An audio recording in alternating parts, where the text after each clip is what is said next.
All right, can everyone hear me? Yes. Okay, Kinsley, you can start. Okay. Hi, everyone. My name is Kinsley, and today we're going to discuss different topics on how we feel about LGBT people in the workplace. We'll be talking about discrimination they may face, some reasons why they may not identify their sexual orientation or gender identity in the workplace, the effects the workplace culture can have on them, some of the benefits to have them in the workforce, and ways an organization can facilitate inclusion of these employees. First, I'm going to discuss some of the discrimination that employees in the LGBT community may face. I first wanted to start off with a brief story that I came across on AmericanProgress.org. The story is about Vandy Beth Glenn, who lost her job with Georgia General Assembly line when her boss fired her because she was transgender. This is her statement. My boss told me that I would make other people uncomfortable just by being myself.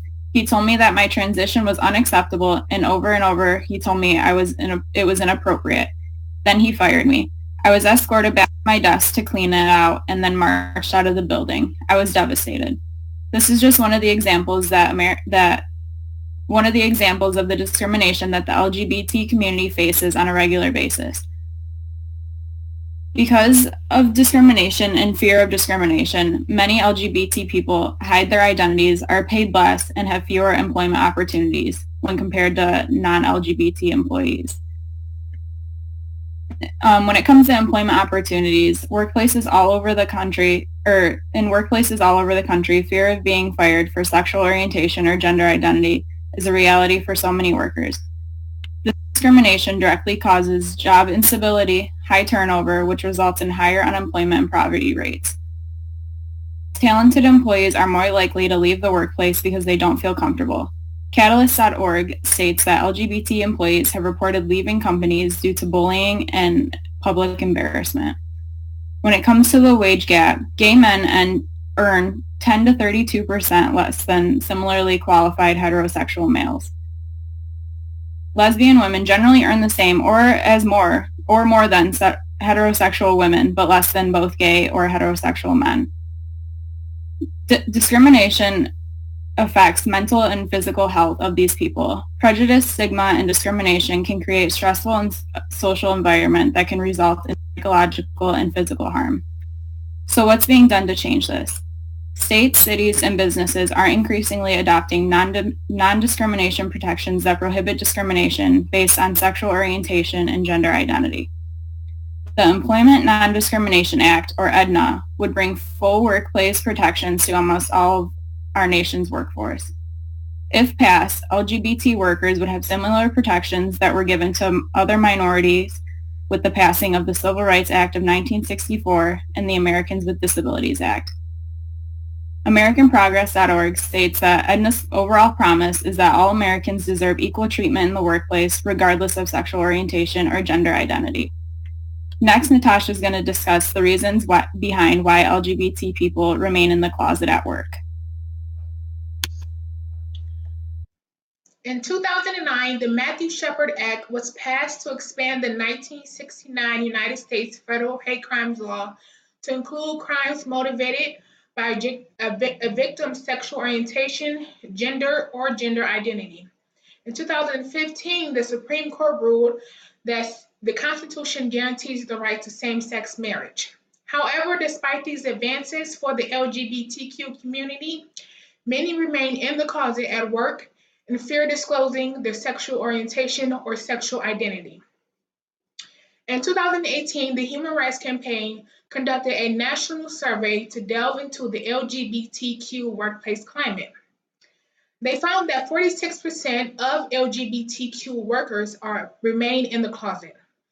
As to the reasons why, stated were the possibility of being stereotyped, possibly losing connections and relationships with their coworkers, the possibility of making people feel uncomfortable, and feeling that their coworkers would think that they were attracted to them just because they were LGBTQ.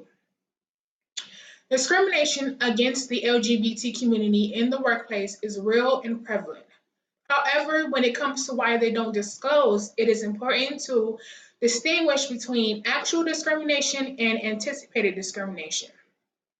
It is not necessarily experiencing or witnessing discrimination that keeps the LGBT in the closet, but rather the fear that the possibility of them actually being discriminated against.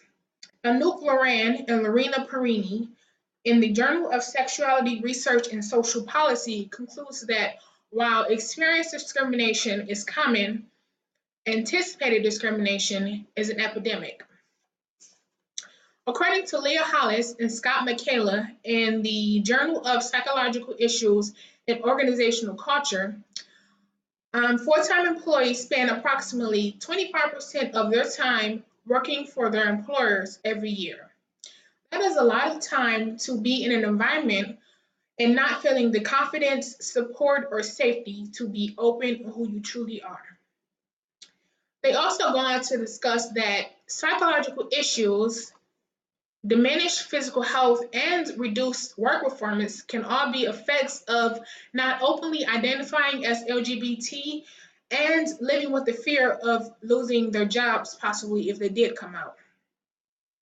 To truly remain in the closet, it takes an active effort to not reveal personal aspects of their lives.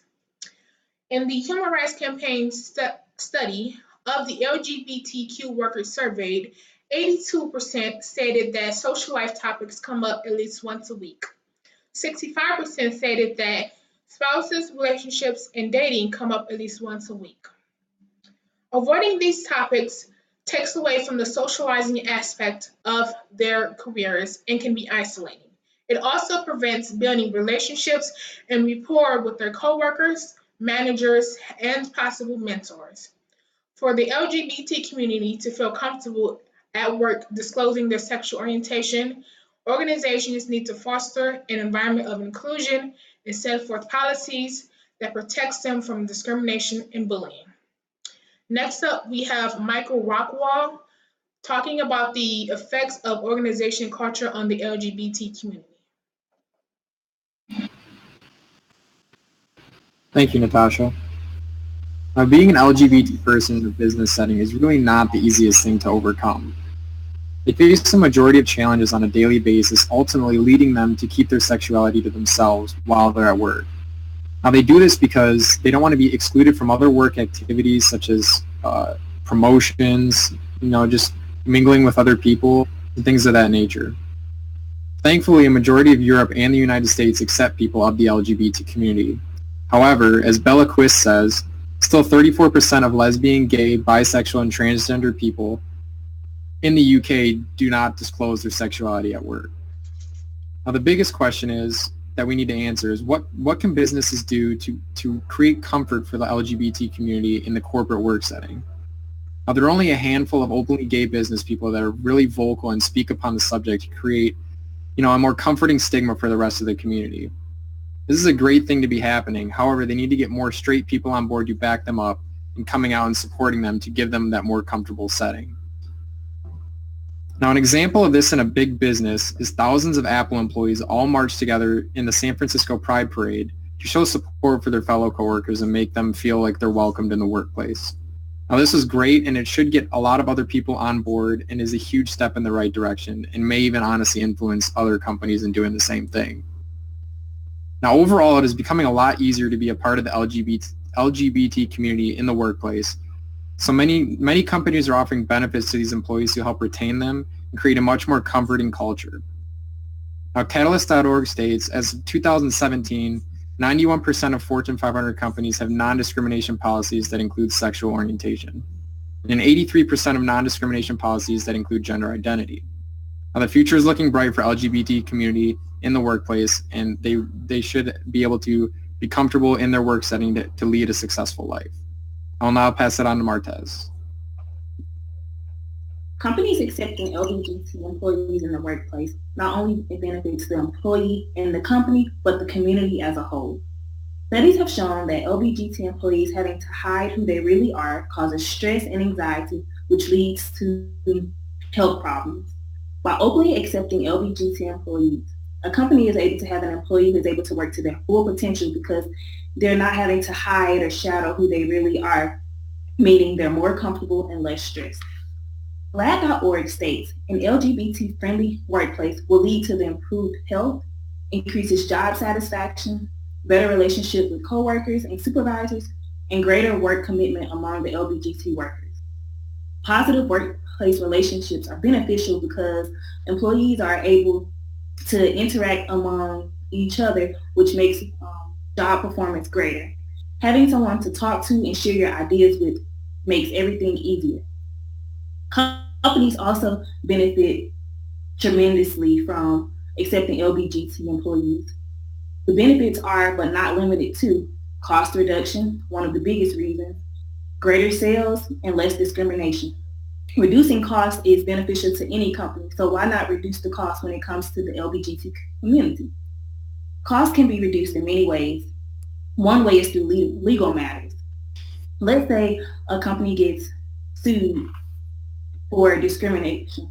They have to pay court fees, lawyer fees, and other possible fees. But let's not just think about those fees. Let's think about if they are proven guilty of discrimination. Now that could be really costly. Is it really worth that much money? Another way is to reduce costs is if an LGBT employee is less stressed, that means they do not call off sick as much and they don't use as much health insurance. Use of less health insurance, company saves more money.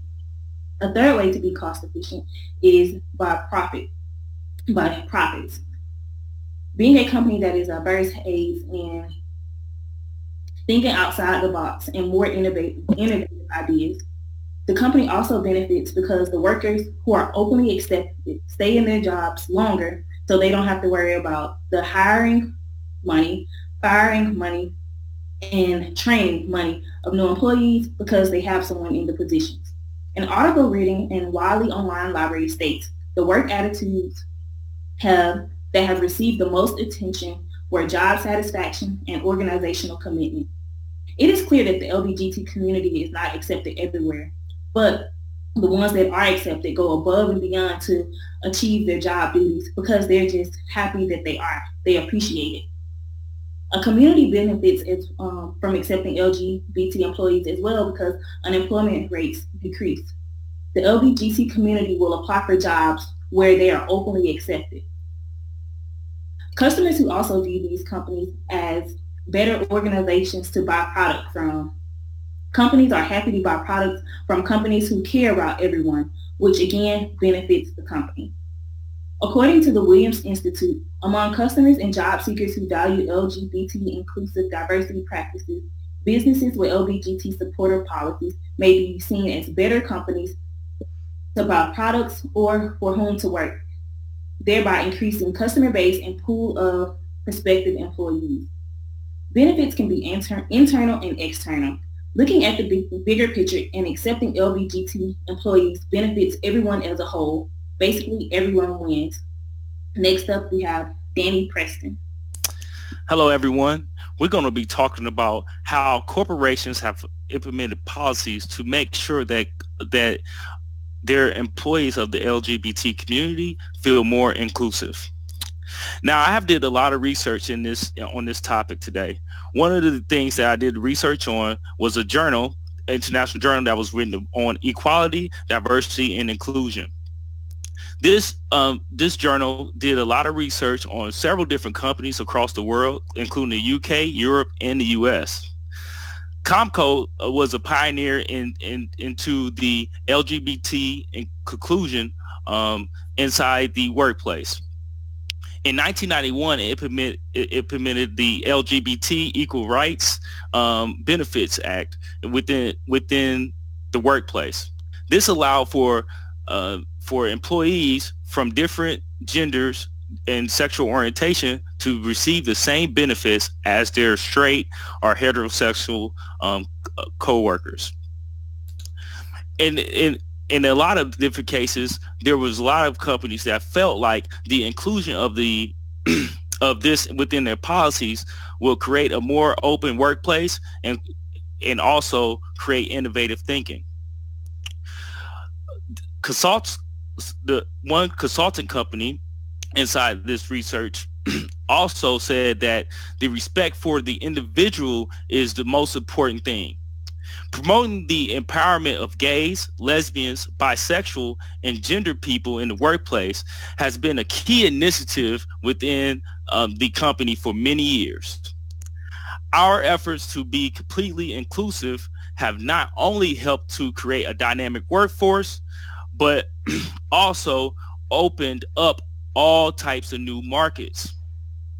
We have created a more open and hospitable environment to accommodate all sexual orientations, gender identity, and expression.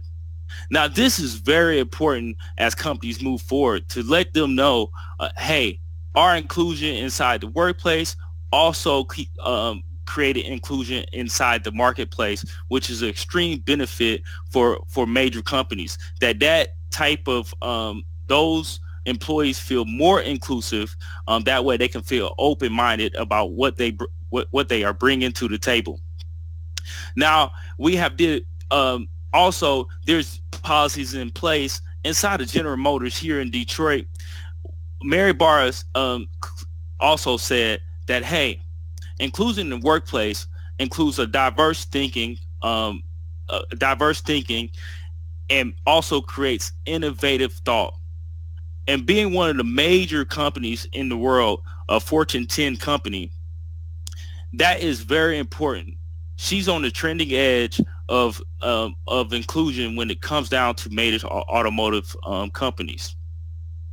This lets those employees know that it's also important for her just to make sure that employees have a place to think. In 2018, April 2018, they even created a policy, General Motors even created a policy that helped transgender employees transition inside of the workplace. Now, this is a huge initiative. This policy included working with an HR business partner, a manager, and other co-workers. This policy was put in place to educate employees and managers, and to provide tools to effectively and positively manage this transition. Now, this is trend setting. This is not something that she had to do, but this is something that the General Motors company decided to do to further their inclusion policies. Now, from the 1980s to 2018, we have seen a tremendous growth in corporate policies and corporate inclusion within the LGBT community. It has grown from just, hey, let me be in the secret society, hiding myself, to, hey, it's okay for me to be open with my sexuality inside of the workplace. Now, this transition has helped many companies, as said before by my cohorts, that helped many companies actually implement themselves within the market. In conclusion, we think that it's important for all corporations to implement all types of policies in place to include every single employee. It's not just about one certain type, but every employee should be included, especially within the LGBT community, in order to be an effective company worldwide. I would like to thank you on behalf of my team for sitting here listening to our presentation on how LGBT community is affected within the corporate workplace, and have a good evening.